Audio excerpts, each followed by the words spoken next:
काळकुट्या नव्हता, त्याचे वकील कोण जरांगेचे मला बी माहित नाहीत, पण ह्यांचा कुणीच नाही. तुम्हाला लय हवस आहे ना माझ्यावर खोटे गुन्हे करायची, अरे मग वकील तुमची फौज हे सर उभा करा ना, आणि मग खेटा अमोल संघ बाप्पा इथून पुढे तरी थोडा कालावधी राहिलाय, सऱ्याला धरून चला. मनोज जरांगेच्या जीवावर तुम्ही खासदार झाला नाही, तुम्हाला 18 पगड जातीने मतदान केलेले आणि त्याच्यावर तुम्ही खासदार झाला, तर आता डबल होऊन दाखवा बरं मनोज जरांगेच्या जीवावर खासदार, मग मी तुमची पाठ थापटितो. मनोज जरांगे पल्स पॉलिसीचे एजंट होते, पण ती पल्स पॉलिसी बी अशी होती, त्याने बी आहे का पॉलिसीच लावलं सर याला. अख्ख्या महाराष्ट्रातल्या जनतेला ते पल्स पॉलिसीनी आहे का पॉलिसीनी सरायला पॉलिश लावलं, गोरगरिबाचे पैसे घेऊन फरार झाले. पण मनोज जरांगे बी आहे का त्याच पल्स पॉलिसीचा एक एजंट, म्हणजे काय दलाल का काय म्हणते ते एजंट. तर असं झालं, ह्याच्या जवळचेच लाभार्थी काय 13-14 जणांचे पैसे अडकलेले आहेत. ह्याला काही घेणं देणं नाही. इथून मागे कमणार मुद्दा उचलला नाही राधा बँकेचा, एवढ्या बँके पळून गेल्या, त्याच दिवशी कमून उचलला मुद्दा. कारण फक्त काय करत होतं, जे स्वतःचे जवळचे तर समजा नातेवाईक असतील, स्वतःच्या लाभार्थी कुणी असेल, त्यांचे पैसे काढण्यासाठी हे स्टंट केला. मागच्या 29 तारखेला मनोज जरांगेंवर हत्येच्या कट रचल्याच्या बाबतीतली तारीख अंबड न्यायालयात, बरोबर ना, अंबड न्यायालयात होती आणि त्या दिवशी अमोल कोणे त्या ठिकाणी हजर राहिलेले होते. काय झालं तारखेला विचारणार आहे, काय तारखेला त्या दिवशी झालं, तुमच्यावर गंभीर असा आरोप लावण्यात आलेला आहे, तुम्ही हजर होतात का, काय झालं न्यायालयात? न्यायालयात मी हजर होतो. मी जर मनोज जरांगेची सुपारी घेतली तर मनोज जरांगेने मी तिथं हजर राहायला पाहिजे ना. माझ्या विरोधात वकिलाची फौज उभा करायची, लय मनोज जरांगेच्या जीवाला धोका होता ना माझ्यापासून. उगं सोंग करून आहे का, सोंग ढोंग करणारा माणूस आहे. ह्याला फक्त एक भूक लागली होती की ह्याला झेडपलक सुरक्षा पाहिजे होती, त्याच्यामुळे ह्याने असे स्टंट केले. माझ्या नंतर बी आहे का, माझा जर स्टंट हे सक्सेस झाला असता, मी जर त्याच्यात गुतवाचा ह्याने जर फुल प्रयत्न केला असता, मी जर शांत बसलो असतो, तर ह्याने 100% आणि काहीतरी मुलं मध्ये घातली असती आणि स्वतःला झेडपलक सुरक्षेची आहे का सरकारकडे मागणी केली असती. पण ह्यो कुठंतरी माझ्या नादी लागला, त्याच्यामुळे मी ह्याला उघडं पाडलं. कोण तारखेला हजर होतं? त्यांचे वकील होते का? फिर्याददार गंगाधर काळकुटे आहेत ते उपस्थित होते का? काळकुट्या नव्हता, त्याचे वकील कोण जरांगेचे मला बी माहित नाहीत, पण ह्यांचा कुणीच नाही. तुम्हाला लय हवस आहे ना माझ्यावर खोटे गुन्हे करायची, अरे मग वकील तुमची फौज हे सर उभा करा ना, आणि मग खेटा अमोल संघ असे लबाड धंदे करून आणि समाज भावनिक करून कौरक पोळी भाजी तू कधी ना तुला तर उघडं मीच पाडणार आहे, आणि 1001% तुला हे अमोल खुनेच उघडा पाडणार, आणि तुला मग तिथून पुढं समाजच तुला न्याय देणार एक दिवस. आणि तुला काय नादी लागायचं, माया नादी लाग, मी तुला मोजीत नाही, गिनीत बी नाही तुझ्या छोट्याच्या टीमला. आता मनोज जरांगेंनी काल 2 दिवसापूर्वी एक बैठक घेतली ज्ञानराधाच्या ठेवीदारांची. काय उद्देश होता, तुम्हाला काय माहिती आहे? तुमचे कुणी सहकारी त्या ठिकाणी होते का? आणि त्या बैठकीमधून काय निष्पन्न झाले, कशासाठी आयोजित केलेली होती ही बैठक? त्या बैठकीमध्ये असं झालं, ह्याच्या जवळचेच लाभार्थी काय 13-14 जणांचे पैसे अडकलेले आहेत.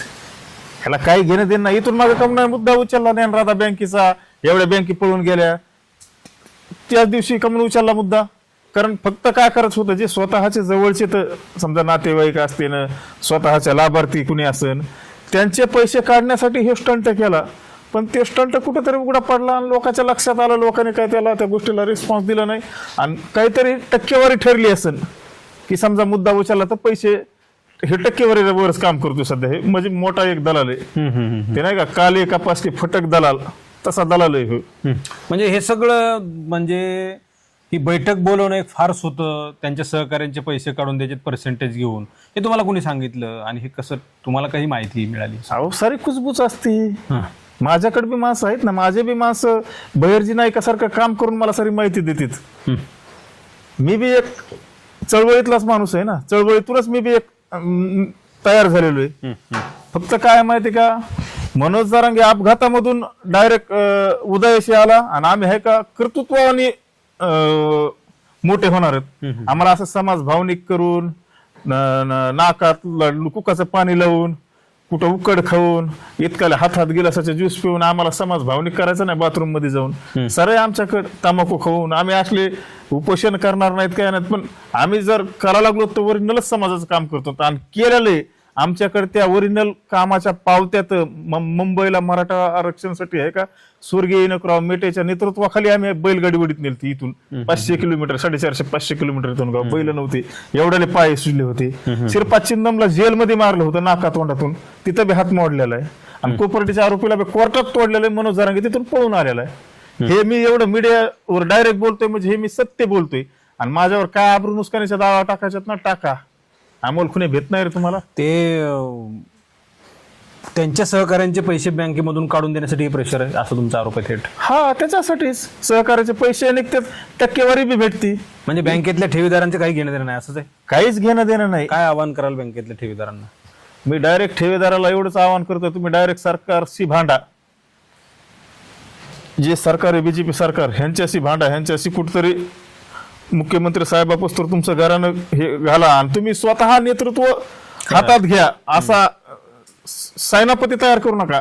ह्यो सेनापती आहे का तुमच्या नावावर 100% पोळी भाजीन. तुम्ही स्वतः ह्यो लढा उभा करा आणि मुख्यमंत्र्यापासून हे तुमचं घरानं जाऊन द्या. काही त्यांचे आमदार बी हे मुद्दा उचलीते आणि 100% त्या ज्यांचे शेतकऱ्याचे असतील कुणाचे बी गोरगरिबाचे पैसे त्या बँकेत असतील 100% आहे का भाजप सरकार ते न्याय देईन त्यांना. मी सोशल मीडियावर एक पोस्ट मला कोणीतरी पाठवली होतं मला आठवत नाही. मनोज जरांगे पूर्वी पल्स पॉलिसीचे एजंट होते. तुम्हाला माहिती आहे का? तुम्ही सोबत होतात का? तुम्ही एजंट होतात का त्यांच्यासोबत? मनोज जरांगे पल्स पॉलिसीचे एजंट होते पण ती पल्स पॉलिसी बी अशी होती त्याने बी आहे का पॉलिसीच लावलं सर याला. अख्ख्या महाराष्ट्रातल्या जनतेला ते पल्स पॉलिसीनी आहे का पॉलिसीनी सरायला पॉलिश लावलं. गोरगरिबाचे पैसे घेऊन फरार झाले. पण मनोज जरांगे बी आहे का त्याच पल्स पॉलिसीचा एक एजंट म्हणजे काय दलाल का काय म्हणते ते एजंट. तर मनोज जरांगेकडे बी भरपूर लोकांनी आहे का पॉलिसी खोलल्या आणि त्या टायमाला ऑनलाईन नव्हतं काय नव्हतं पावती काय सर्वसामान्य लोकांना कळत नव्हती. मनोज जरांगेने पॉलिसी भरली की वर त्या पल्स पॉलिसीला पैसे मनोज जरांगे पाठवत नव्हते. वैयक्तिक स्वतःच भागून घ्यायचा हो माणूस. म्हणजे मी पैसे त्यांच्याकडे भरायला दिले ते पाठवायचे नाही भरायचे नाहीत अजिबात स्वतः खाऊन टाकायचा. पण ते मॅटर दबलं कसं कारण ती कंपनीच पळून गेली ना. मग मागायचे पैसे कोणाला मागायचे कशाला त्याच्यामुळे ते मॅटर दबलं गेलं. पण हे सत्य गोरगरिबाचे पैसे खाल्लेले मनोज जरांगेने आणि ते पैसे वर भरले सुद्धा नव्हते. पण नशीब मनोज जरांगेचं एवढं चांगलं की ती कंपनीच पळून गेली. त्याच्यामुळे हे असे भरपूर फ्रॉड कामं केलेले आहेत. तुम्ही सांगा ना ज्या माणसाला 1.5-2 एकर जमीन आहे तिच्यात बी एवढले दगड माळ रानाची मग 4 लेकर बायको आई वडील हे म्हणजे असं जगणं कसं होतं. फिरणं लॉजिंगवर हॉटेलवर खाणं पिणं राहणं कोणाचा बी खुटा उपटेला की आपलं महिना 15 दिवस ऐश करायची हे भागत होतं कुठून काय मनोज जरांगेकडे. 20-20 एकरवाले जिमनीवालेत माझ्या गावातले 10-20 एकरवाले त्यांना कपडे घालायला नाही. तर मनोज जरांगेकडे 1.5 एकर जमीन दगड धोंड्याची कस काय एवढी आईस होत होती. पहिल्यापासून हा माणूस आहे का टोप्यास लावित आलेला आहे समाजाला भावनिक करतो बाकी काय नाही. आणि फक्त ह्या माणसाचं एवढे स्वप्न छत्रपती शिवरायांच्या जीवावर आहे का राजकारण करायचं आणि स्वतःला एवढं मोठं समजितो ह्यो गादीचा सुद्धा अपमान करतो हा माणूस. कारण मुंबईला ज्या टायमाला आम्ही गेलो त्या टायमाला असा मेसेज फिरला होता एक ह्याच्याच लाभार्थ्या टोळीने छत्रपतीच्या आहे का वारसदाराला सुद्धा त्या टायमाला आहे का लोक आहे का असलेल्या कमिटीमध्ये आहे का खालच्या पातळीचं बोलत होते. ह्यो मेसेज तिथूनच फिरलेला आहे. आणि ह्यो माणूस आहे का 100% आहे का महाराजाच्या नावाला कुठंतरी आहे का कलंक लावल्याशिवाय आहे का शांत बसणार नाही. आणि एक दिवस सराच्या लक्षात येईल पण ती वेळ येणार लवकरच येणार. म्हणजे छत्रपतींच्या वंशजांच्या वारसांच्या विरोधात बोलण्यासाठी मनोज जरांगे सांगत होते असा आरोप आहे. 100% मुंबईला आरक्षणाला गेला की तिथून पुढेच आहे का कमेंट सुरू झाल्या वारसांच्या म्हणजे त्यांची सोशल मीडिया टीम जी आहे सोशल मीडिया टीम आहे का टीमने 100% हे केलं. टोलकिट इकडं उदयन महाराजांना बी आणि इकडं कोल्हापूरच्या आपल्या शाहू महाराजांच्या बी म्हणजे दोन्ही बी गाद्याला आहे का ह्याच्या जे ट्रोल टीम होती का हे सोशल मीडियावर टार्गेट केलं. मग खालचे लोक ते एक तर भावनिक झालेले असते त्या टायमाला ते बी विरोधात कमेंट टाकल्या. पण 100% हे मनोज जरांगेपासूनच सुरू झालेले. त्या घुलेच्या हत्या प्रकरणामध्ये बजरंग सोनवणेंच्या मुलाचं नाव येत होतं. पुरवणीच्या बाबत त्यांच्या मुलाचं नाव घेतलं. तुम्ही एक मध्ये स्टेटमेंट दिलं होतं. काय भावना आहे त्या संदर्भात? इकडे बघा जो गुन्हा झालाय तो तर झालायच आणि त्या घुले बांधवाला आहे का 100% न्याय भेटायला पाहिजे. आणि बजरंग सोनवणेचा मुलगा त्याच्यात गुन्हेगार आहे किंवा नाही हे तर मला काय माहित नाही. पण बजरंग सोनवणेने बी आहे का माझ्यासाठी असा कट रचला होता. मनोज जरांगेचं ऐकून आहे का बजरंग बाप्पा सोनवणेंनी बी माझ्या विरोधात कलेक्टर ऑफिसला आणि एसपी ऑफिसला निवेदन दिलं की अमोलला ह्या गुन्ह्यात आहे का शिक्षा लागावात. पण माझा बी इतिहास काहीतरी बजरंग बाप्पाने बघायला पाहिजे होता ना. अमोलने बी समाजासाठी केलेलं आहे. अमोलचं बी नाव आहे. एका मनोज जरांगेचं ऐकून एखाद्याच्या गरीबाचं संसारात माती कशाला घालायची विनाकारण माझ्या विरोधात ते दिलं ते निवेदन का काय. पण आज त्यांच्या मुलावर टाइम आला तर किती आटापिटा मुख्यमंत्र्यापाशी जायचं, तिथं त्यांचे पाय धरायचे, इकडं हे लाभार्थ्या टीमला सांगायचं तुम्ही ट्रोल करा. पण तुमचा मुलगा असन किंवा नसन मला काय बाकीचं घेणं देणं नाही, पण तुम्ही मला गुंतण्यासाठी किती हे केलं. अशा गोरगरिबाच्या आहे का बळीचा बकरा करू नका. ज्या टायमाला स्वतःवर टाइम येतो ना त्या टायमाला कळतं. आज स्वतःच्या मुलावर टाइम आला तर किती आटापिटा झाला. त्याच्यामुळं बाप्पा इथून पुढे तरी थोडा कालावधी राहिलाय. सऱ्याला धरून चला. मनोज जरांगेच्या जीवावर तुम्ही खासदार झाला नाही. तुम्हाला 18 पगड जातीने मतदान केलेले आणि त्याच्यावर तुम्ही खासदार झाला तर आता डबल होऊन दाखवा बरं मनोज जरांगेच्या जीवावर खासदार. मग मी तुमची पाठ थापटितो. त्या प्रकरणामध्ये पुन्हा एक महत्त्वाचा मुद्दा उपस्थित झाला की एका महिलेनं आरोप केले होते की बाबा घुलेंच्या बंधूंनी त्रास दिला, म्हणजे मयत विलास घुलेच्या बंधूंनी त्या मानेच्या बाबतीत किंवा मग मानेला मदत करण्यासाठी आमच्यावर धमकी देऊन मानेने अत्याचार केले खरे, मात्र धमकी देऊन आम्हालाच थांबवलं गेलं, कोर्टात केस होऊ दिली नाही, मीटिंग लावून बैठक घेऊन बसवलं. ह्या सगळ्या गोष्टी झाल्या. याकडे काही सांगता येईल, काय बोलायचे त्यावर? आता ते मुद्दा कसं आहे माहिती आहे का, ह्या मुद्द्यात मी नाही पडायला पाहिजे. कारण कसं आहे माहिती आहे का, हे मुद्दा असा आहे, मी सत्य बोलणारा माणूस आहे आणि मी जर सत्य बोलत गेलो तर कुठंतरी मलाच लोक आहे का ट्रोल करतात. त्याच्यामुळे तो मुद्दा माझ्यापाशी मी ते बोलू शकत नाही त्या मुद्द्यावर. कारण काय माहिती का, आमचा समाज सगळ्यात मोठा आहे आणि महाराष्ट्रात सगळ्यात मोठा मराठा समाज आहे. मराठा समाज सगळ्याला धरून चलतो. पण मराठा ह्या मनोज जरांगेमुळे सरे मराठाच्या बोखंडीवर बसायला लागली तर. आणि कुठं तरी आहे का आपण चांगले 96 कुळीतले मराठीत आपण. त्याच्यामुळे आहे का आपल्याला असं गाल बोट लागण असं समाजाने सुद्धा नाही वागायला पाहिजे. आणि कुठं माता मावल्याने आहे का रस्त्यावर अशा गोष्टी चव्हाट्यावर नाही येऊन द्यायला पाहिजे, मला असं वाटतं. सोशल मीडियावर मनोज जरांगेंचे लोक जाणीवपूर्वक कॉमेंट करतात असं तुम्ही मागच्या वेळेस म्हणाला होता, त्यांना काही सांगायचं? मला जे सोशल मीडियावर कॉमेंट करतात ही तर 100% निजामाचीच पैदाइश आहे. मी डायरेक्ट बोलतो, मीडियावर बोलतो.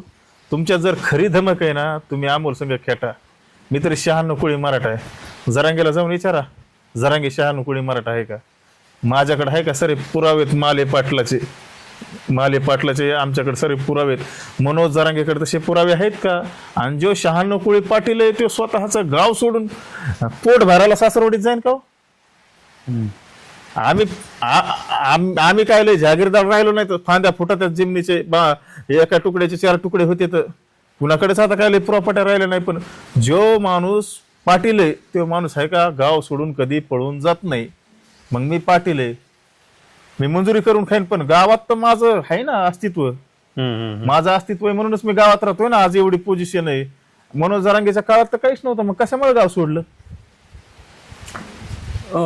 मूळ मुद्दा होता तारखेला नेमकं काय झालं. ज्या हत्येच्या कटावरून मनोज जरांगेंची सहकार्याने त्यांनी स्वतः फार टाहो फोडलेला होता.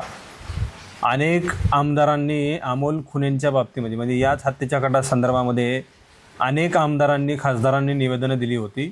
मनोज जरांगेंच्या जीवाला धोका आहे आणि त्यांना सुरक्षा मिळवण्यात यावी, ज्यांच्यावर आरोप झालेत किंवा जे कोणी दोषी आहेत त्यांच्यावर कारवाई करण्यात यावी अशा प्रकारच्या मागण्या करणारे निवेदन दिलेले होते. त्याच बाबतीतली सोमवारी तारीख झाली.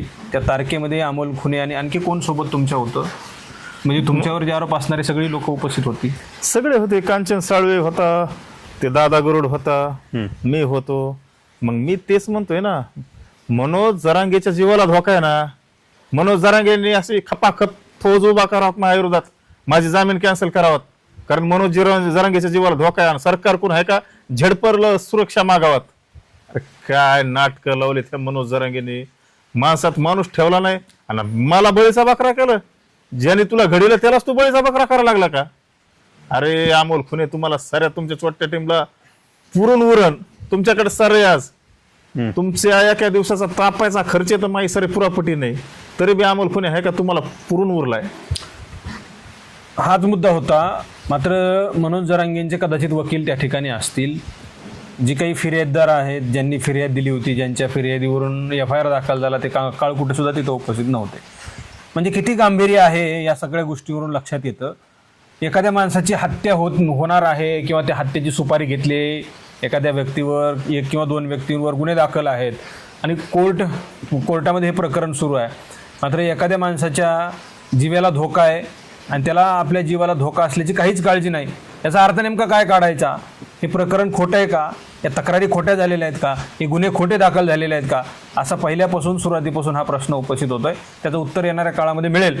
मात्र कुठेतरी अशा प्रकारचे खोटे गुन्हे दाखल करून, आता मी म्हणणार नाही तो गुन्हा खोटा आहे म्हणून, पोलीस ठरवतील, न्यायालय ठरवेल की नेमकं त्या प्रकरणामध्ये काय झालेलं आहे, कोणी सुपारी घेतलेली आहे. मात्र अमोल खुने ज्यांच्यावर आरोप झाले त्या आरोपाखाली अमोल खुने जवळजवळ 2-2.5 महिने जेलमध्ये राहिले. बाहेर आल्यानंतर वारंवार विचारतायत माझी नार्को टेस्ट करा, ज्यांनी आरोप केले त्यांचीही करा, माझ्यावर आरोप करणाऱ्यांची करा. आणि ते अद्यापपर्यंत होऊ शकलेलं नाही. आणि पुन्हा एकदा प्रश्नचिन्ह उपस्थित होतो की अशाच प्रकारचे गुन्हे दाखल हे खोटे गुन्हे आहेत का, असा सवाल उपस्थित होतो. त्याचा सोक्षमोक्ष कधी लागणार आणि असे किती लोकांची घरं उद्ध्वस्त होणार हा प्रश्न आहे. आणि त्याच मुद्द्यावरून बोलण्यासाठी या ठिकाणी आपण आलेलो होतो. अमोल खुनेंनी सडेसोड प्रश्नांची उत्तरं दिलेली आहेत. येणाऱ्या काळामध्ये नेमकं काय घडतं आणि या केसमध्ये नेमकं काय होतं हे आता आपल्याला पाहावं लागणार आहे. कॅमेरा पर्सनसह मी संग्राम धनवे, मराठी महाराष्ट्र न्यूज, बीड.